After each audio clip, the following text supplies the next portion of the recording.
We spoke about last time about the general concept of reward and punishment. We proved that the Almighty indeed dispenses reward and punishment. If someone does a mitzvah, if someone adheres to the will of God, they will be the recipients of reward. If someone transgresses the will of God, they will be recipients of divine punishment. Of course, we talked about the ideal. On an idealized world, we should be motivated for altruistic reasons to do mitzvos. We should try the mitzvahs not necessarily because of the reward, and we should avoid transgressions not to avoid punishment. But of course, that's a very high level.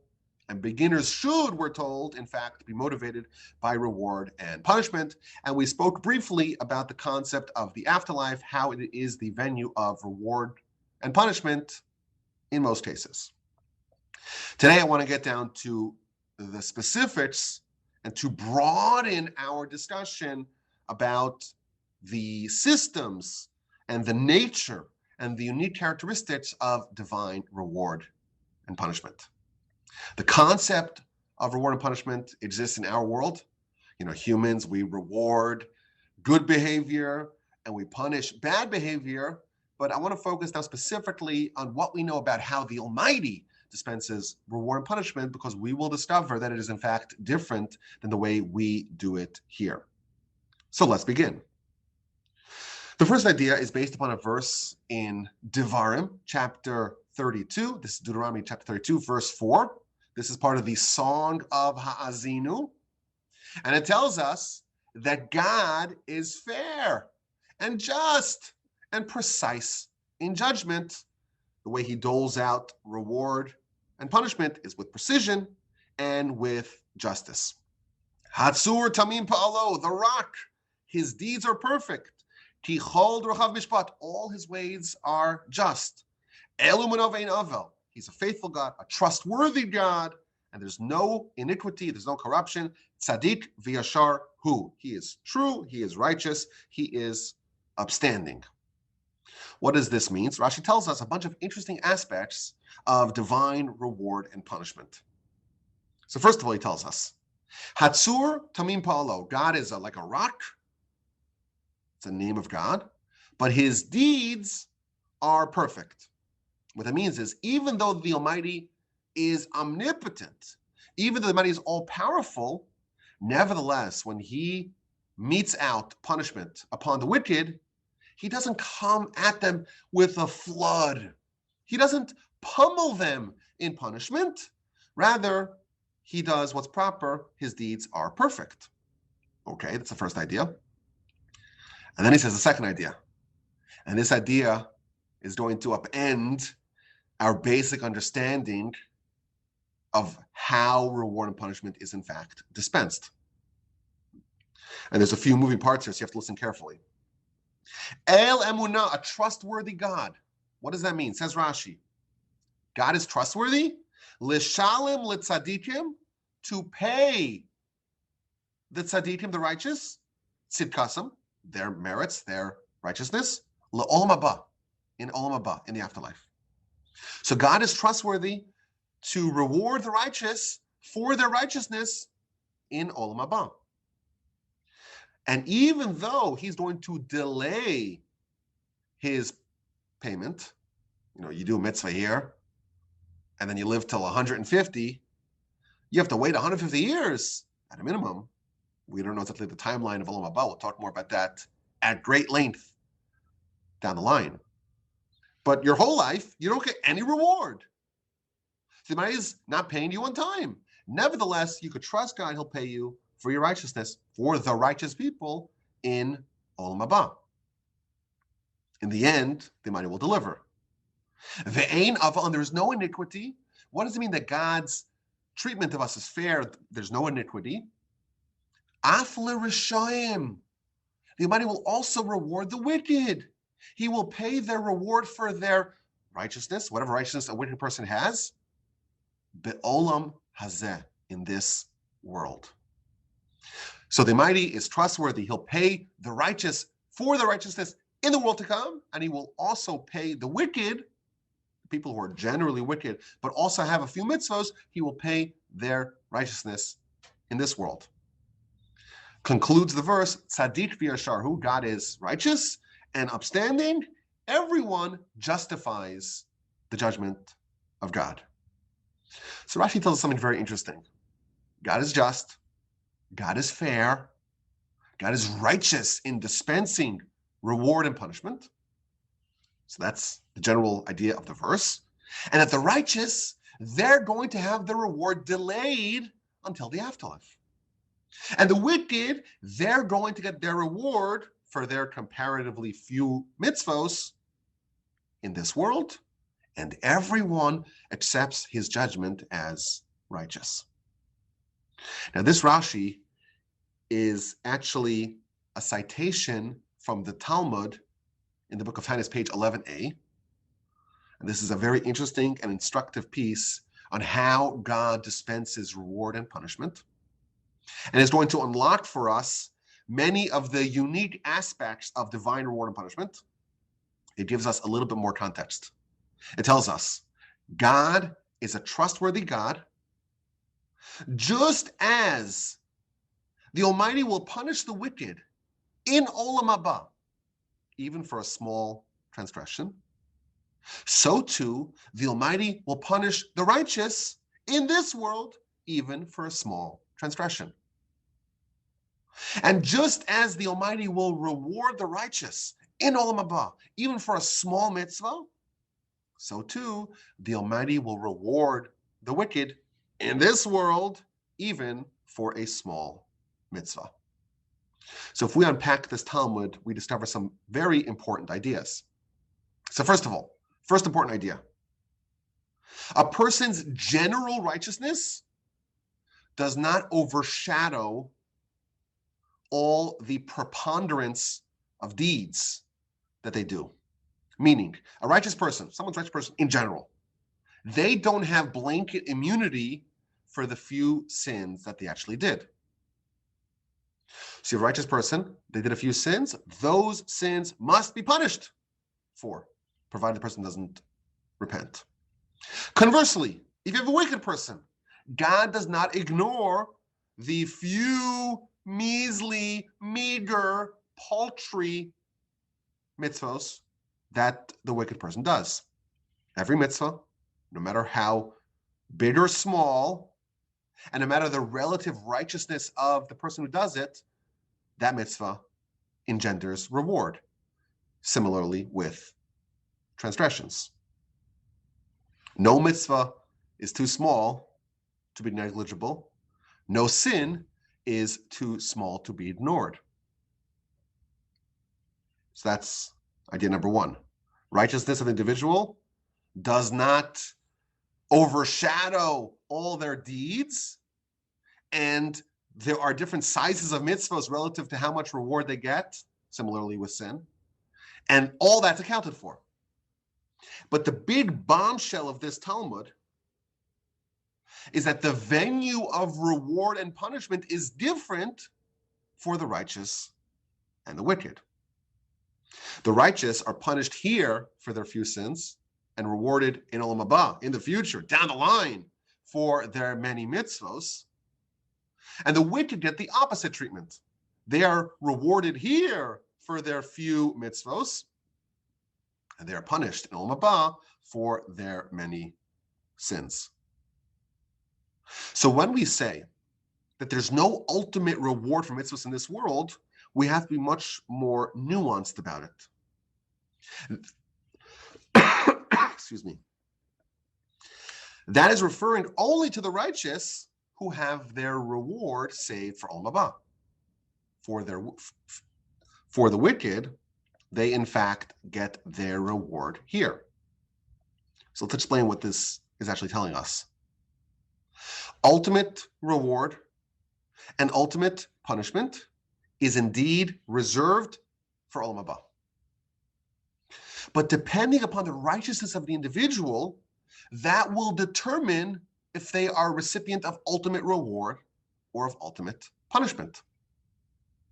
Every person, they have their ultimate state, and then they have the incidental things that they do out of character. A righteous person, their ultimate state is one of reward, because ultimately, kind of in aggregate, they're a righteous person. They have some incidental sins. And all incidentals are dealt with here. For the righteous, the incidentals, well, that's the sins, and that is dealt over here. For the wicked, their ultimate standing is one of being wicked, and what's incidental are those mitzvos, and again, incidentals are dealt with here. So we could still say that ultimate reward and punishment is dispensed in Olam Haba, but a person who is righteous in general, their ultimate destiny is that of reward, and therefore they get the reward in Olam Haba. A person who is generally wicked, their ultimate destiny is punishment because they're ultimately a wicked person, and therefore that too is reserved for Olam Haba. Olam Haba is the place, the world to come, the afterlife is a place where a person's ultimate standing is determined. And here, in this world, that is where we address the incidentals. The mitzvos of the wicked, those incidental few mitzvahs that they did, addressed here. The few sins of the righteous, those incidentals, are addressed here. Incidentals are dealt with in this world.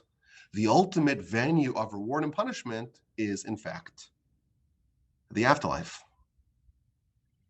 Now, this brings us to another critical point, which I like to call the Almighty's pro-choice stance.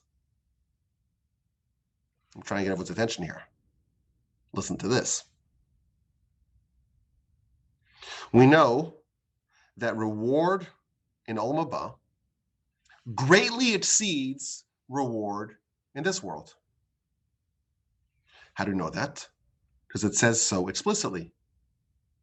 The Mishnah tells us in the 4th chapter of Pirkei Avos, Yafeh sha'a achas shel koras ruach b'olam haba. It's better to have 1 hour of pleasure in the afterlife. That is greater mikol chayei olam hazeh, than all the life of this world. Reward in the afterlife dwarfs reward in this world. And therefore, we have a problem. Because the verse is touting the Almighty's fairness. He is a trustworthy God. He is a fair God. There's no iniquity. He's righteous. He's upstanding. Yet when the Talmud explains the system here, it's describing a very unfair, a very inequitable system. Why? You have a righteous person, does a mitzvah. You have a wicked person, does the identical mitzvah. Because for the righteous person, that's part of their ultimate destiny, that is reward in Olam Haba. And because this is part of the incidental behavior of the wicked person, it's rewarded here. So you have a system where 2 identical mitzvahs are done, and one of them receives reward in the ultimate venue of reward, and that's much greater than the wicked person who receives reward in this world on a much lower level. And yet the Talmud says that this is the interpretation of the verse that says God is fair. And the answer is that God is pro-choice. The Almighty says, you did a mitzvah, you will get reward. And not only will I give you reward, I will let you choose which part of your existence is primary and which part of your existence do you want to have the reward paid out to you. Not only will the Almighty reward good deeds, the Almighty gives you the choice. Which world do you want to be paid in? What currency do you want to be paid in? Do you want it in this world, or do you want it in Olam Haba? A righteous is someone who implicitly says, I favor my soul over my body. I favor my spiritual half over my physical half. That's the definition of a righteous person. And therefore, that person, the righteous person, is implicitly requesting from God, reward me in the afterlife. A wicked person, by definition, is someone who prioritizes the physical, the transient nature of a body, and therefore is making a request from God, please reward me here. And God's pro-choice. God says, okay, you want the reward in Olam Haba? I'll reserve it for Olam Haba. You want the reward here? I'll give it to you here. It's up to you. You make a choice which half of your existence you want to make primary and which half you want to be only incidental. It's super duper fair. Not only will the Almighty reward the wicked for every mitzvah they do, the Almighty will also let the wicked choose to be paid here. Which is, by the way, why it's very important, or it's very beneficial, to not choose to cash out early, because then you are going to be exhausting your reward for Olam Haba. If you say, God, pay me in pesos, God says, okay, is that what you want? I'll pay you in pesos. Or you could say, pay me in kilos of gold in the afterlife. And by the way, this is a tangent here. Abraham and Jacob, they're both terrified that they have exhausted all their reward over here. Chapter 15, chapter 15 of Genesis, that is, God has to reassure Abraham, don't worry, your reward is reserved for the afterlife. When Jacob is about to reunite with his brother Esav, he's worried that he has become small, he has been diminished by all the goodness that might did for him in this world. We see a pattern that the righteous are very wary of receiving any reward here because it may detract from their reward in the afterlife. But that's, again, an idea. This is a foundational idea of how the Almighty dispenses reward and punishment.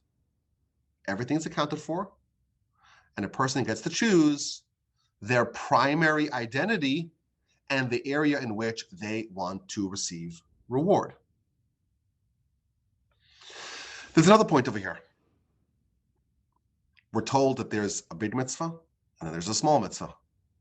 The righteous are rewarded for the small mitzvah in Olam Haba. The wicked is rewarded for the small mitzvah here. There is size relative to reward in mitzvahs and in sin. So size exists and size matters, both in mitzvahs and how much reward they engender, and in transgressions and how much punishment they beget. What determines the size, the robustness of a mitzvah that gets a big fat reward, and what determines the size and robustness of a sin? The answer is found in a very short Mishnah in the end of the 5th chapter of Pirkei Avos. Lifum tzara agra. To the degree of pain is the degree of reward. The more difficult it is for a person to do something, the greater the reward that they earn for that thing. Meaning this is completely individualized. For one person, doing a mitzvah, a given mitzvah, is relatively easy, and therefore the reward is relatively small. For a different person, the identical mitzvah may be very difficult, and therefore the reward that gets is much bigger. And there could be two different people doing the identical mitzvah. There could be also one person doing the identical mitzvah at a different time. When you're not in the mood, for example, you're not in the mood to do a mitzvah. Oh, it's a bad day, you're in a terrible mood. Yesterday you were on fire. Yesterday you were just firing on all cylinders. You were in a great mood. It was really easy for you to do the mitzvah. Today you're down, you're depressed, you're not in the mood, you're all cynical, and you do the mitzvah nonetheless. It was much harder for you to do it today, and therefore the reward for today's mitzvah is much greater. And by the way, this is orders of magnitude larger. Our sages tell us one mitzvah done in pain exceeds 100 mitzvahs done when it was easy. And that number might in fact be all the way up to 10,000, 100 times 100. You could have a person doing one mitzvah and it's super easy. They get 1 unit of credit, 1 unit of reward. If it's super duper hard, that identical mitzvah may yield 10,000 units of reward. And again, everything's taken into account to determine how difficult it is, who the person is, what kind of mood they're in, what's the situation, what's their background, what are the circumstances and the situations of the particular opportunity to do a mitzvah. So I'll give you an example. For me, it's really easy to keep Shabbos. Totally easy. Why? I've done it my whole life. I always say I'm brainwashed. I've been brainwashed. I've been indoctrinated. I've been drinking the Kool-Aid intravenously my whole life. So to me, that this is so easy. Someone who's never kept Shabbos in their life, it's so difficult to do it because they're not used to it. They don't have the communal framework to make it possible, to make it easy to do. They're not used to it. They're not anticipating it. For them, it's really hard. I would imagine that the reward that someone like that gets for keeping one Shabbos exceeds the reward that I get for keeping 100 Shabboses, maybe even more. For me, it's easy. The reward's really small. For them, it's hard. And to the degree of difficulty is the degree of reward. And by the way, conversely, the opposite would in fact be true. For someone like me, I have the background, thank God. If I were, God forbid, to violate the Shabbos, of course, that would be a huge, unconscionable sin, but it would be way worse because it was so easy for you to do it, yet you did not maintain it. So for someone like me, to violate Shabbos would be way worse than for someone who doesn't have that same background. Now, again, anyone who violates the Shabbos, Torah says, it's part of the Ten Commandments. Torah says that it's very severe. But nevertheless, for someone who it's easier to do it, that corresponding sin, should someone, God forbid, violate the Shabbos, would be that much worse. So there's variability in the difficulty of doing a mitzvah, and conversely, in doing a sin, and therefore there is variability in the reward and the punishment. The Talmud tells us, we've spoken about this in the past, there was a rabbi who had a near-death experience. And when he came to, when he was resuscitated, they asked him, what do you see? And he said, I saw an upside-down world, a topsy-turvy world.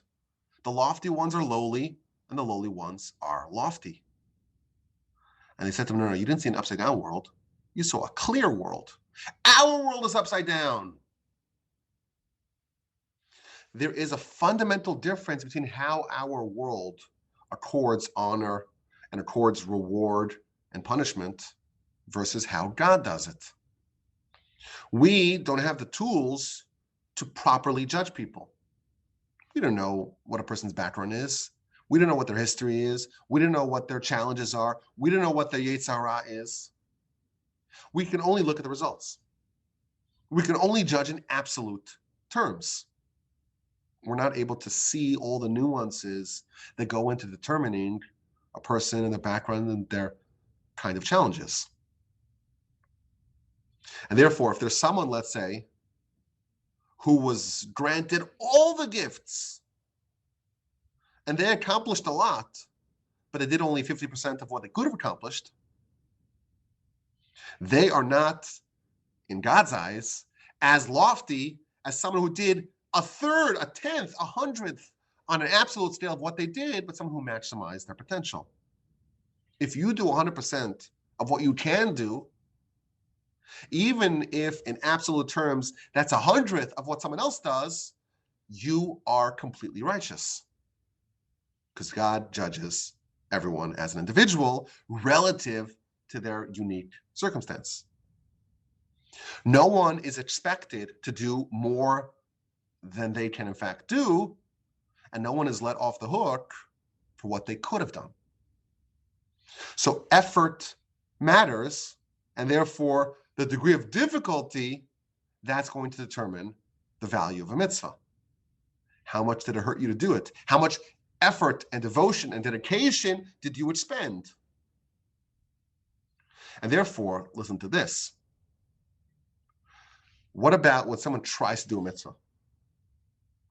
They try really, really hard to do a mitzvah, but something external torpedoes it. You tried to do it, but it failed. And was not at all due to your behavior, your choices.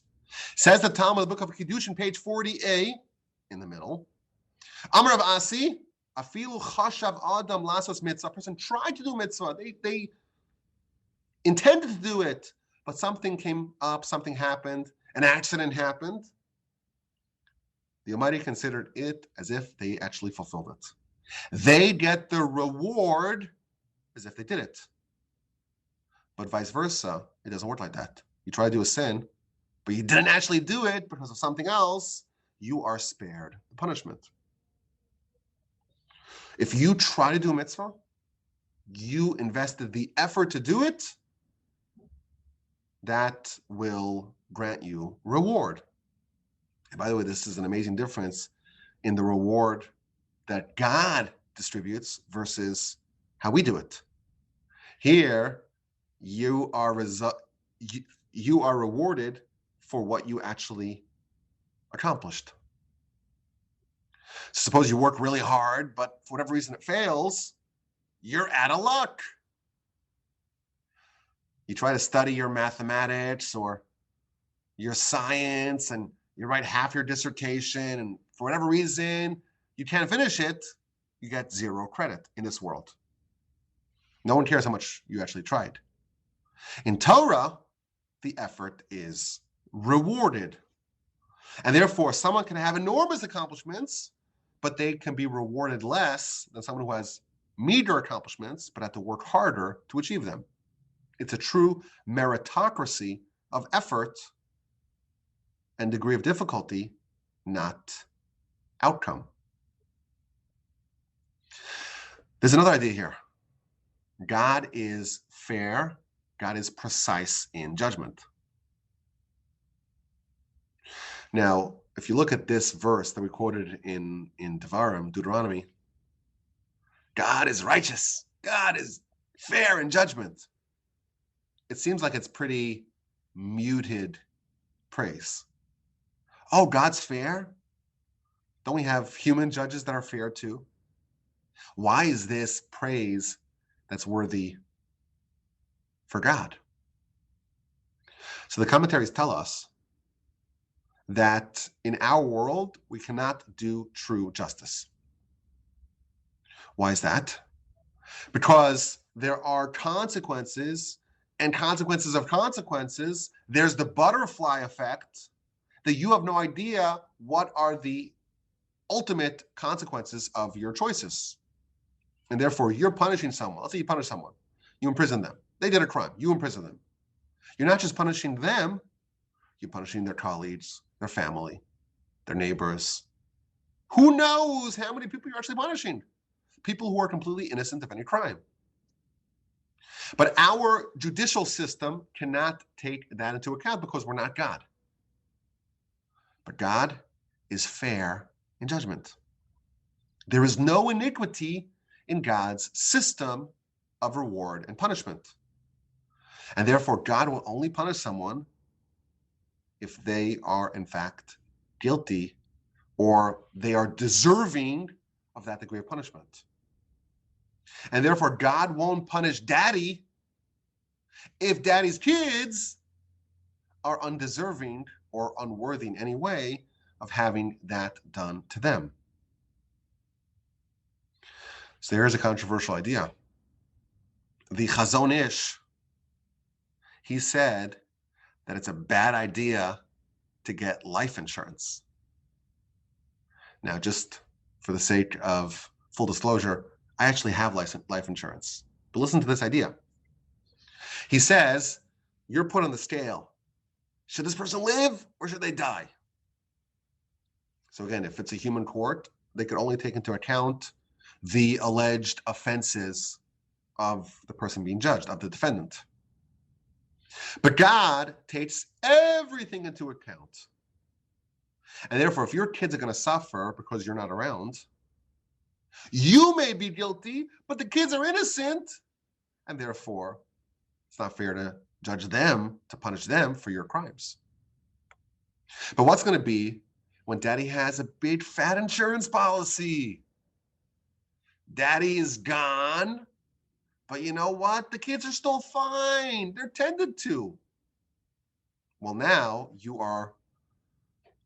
have removed, so to speak, one factor that's arguing for your exoneration, and that may in fact lead you to be more likely to expire.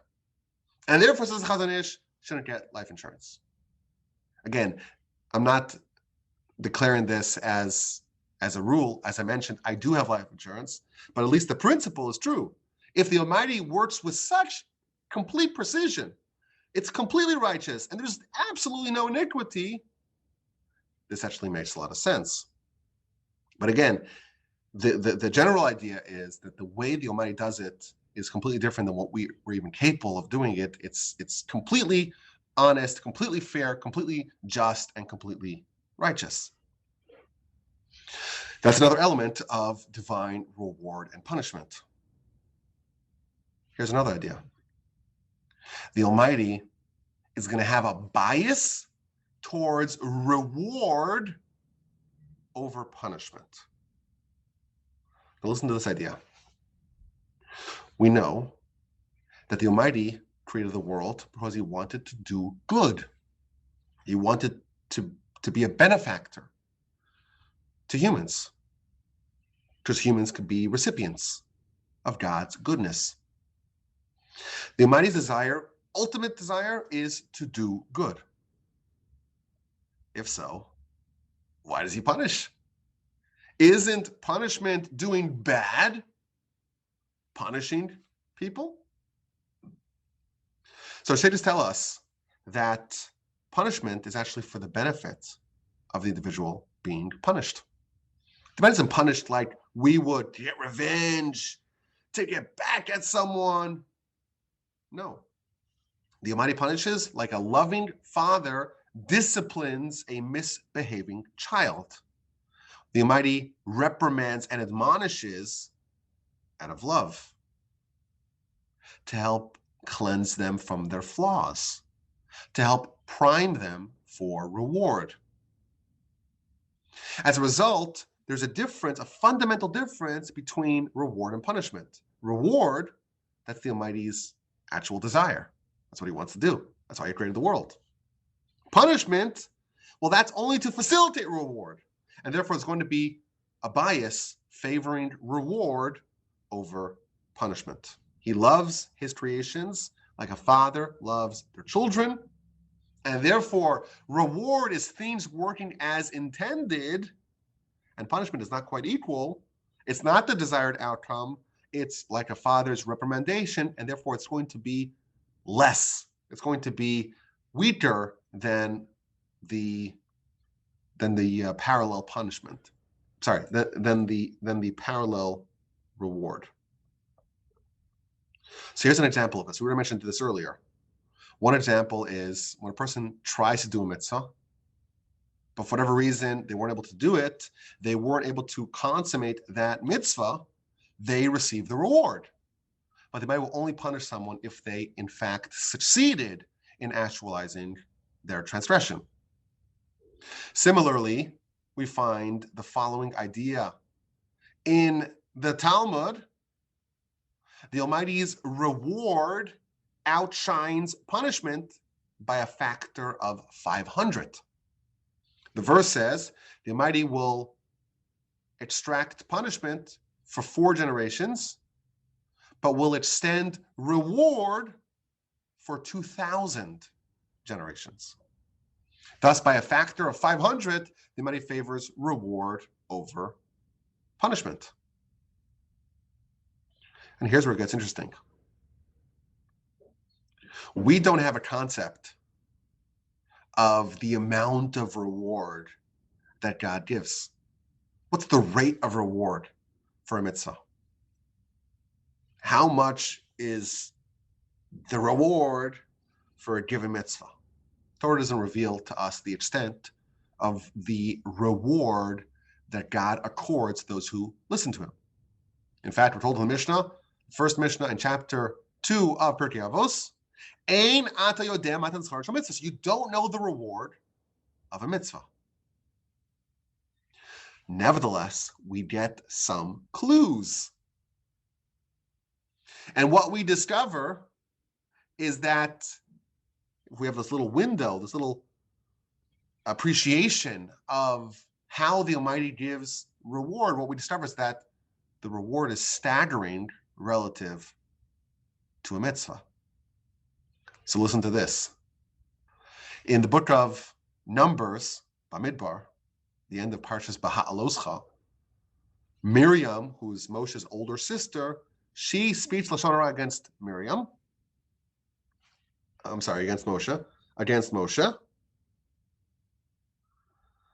And she gets saras, she becomes a leper.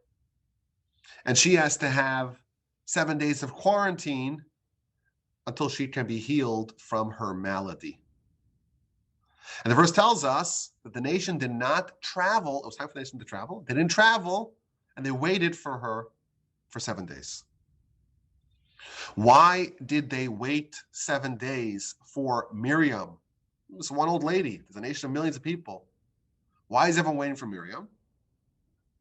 So Rashi tells us, quoting from the Talmud in the book of Sota, Rashi tells us because she once waited for someone else. When Moshe, her younger brother, was a baby, the mom, Yocheved, had to improvise and place Moshe in a box in the Nile because there was a decree mandating that all babies be chucked into the water. And his sister Miriam was waiting and observing and watching to see what's going to be with Moshe.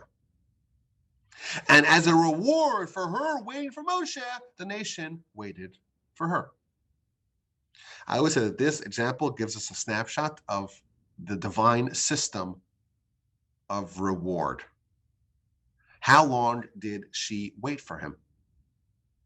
So the Talmud says that she waited 1 hour for Moshe until, Pharaoh's daughter came and eventually adopted Moshe. So you have 1 hour that she waited for one person waited for one person, and then you have 7 days that a nation of millions waited for her. Moreover, she waited for her brother. Who wouldn't wait for their sibling? Find out what's going to be with him. A whole nation waited for a stranger. And I always say that, this is, even if we were strangers, you see a mom placing a baby in a box and letting it flow on a river, I feel like I would be curious to see what's going to be the destiny of that baby. I'd watch out of sheer curiosity. That's not quite the same as waiting for the DMV, right? Nevertheless, we see, how does the Almighty evaluate? She waited for 1 hour. A nation of millions is going to wait for 7 days. That's like thousands of times, millions of times, billions of times more than what she waited. Think about it. If you have a nation of 3 million and she waited for 1 hour, how many hours are there in a day? How many hours are there in 7 days? And you multiply that times how many people? We're talking about millions and billions of times more than what she did. She got out of it.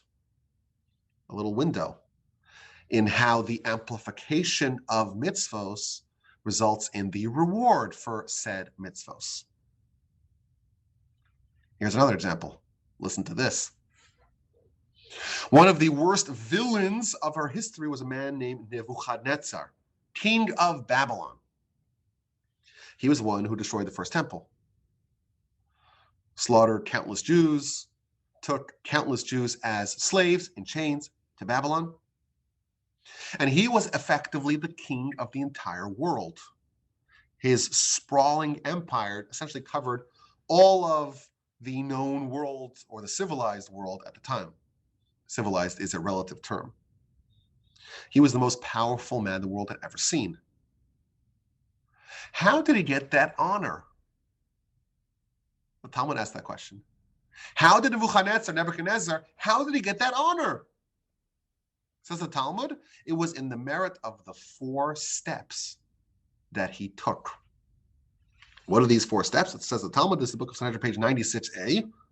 He was a secretary who worked for the previous king of Babylon, Merodach Baladan, and this other king of Babylon wanted to write a letter to Chizkiah, the king of the Jews, who was sick.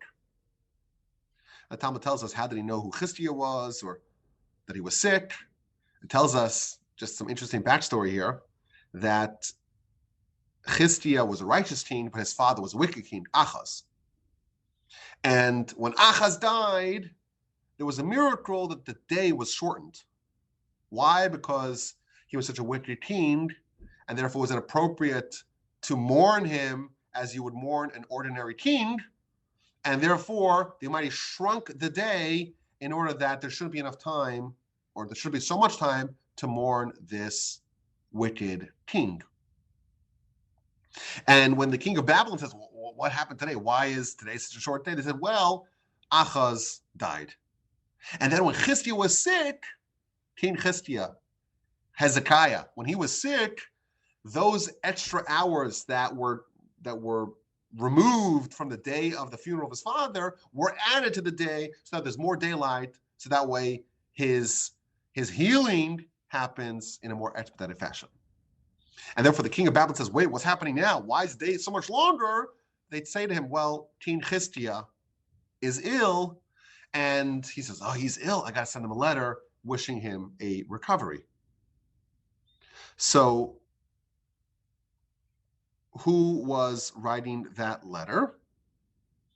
Nebuchadnezzar was the scribe. And they were writing the letter, and the letter said, greetings to King Chizkiah, greetings to the city of Jerusalem, and greetings to the great Almighty God. So it said first greetings to Chizkiah, and only subsequently did it say greetings to the great Almighty God. So Nebuchadnezzar, he says, wait a minute, something inappropriate over here. First, you should praise God, and only subsequently should you praise the king Chizkiah.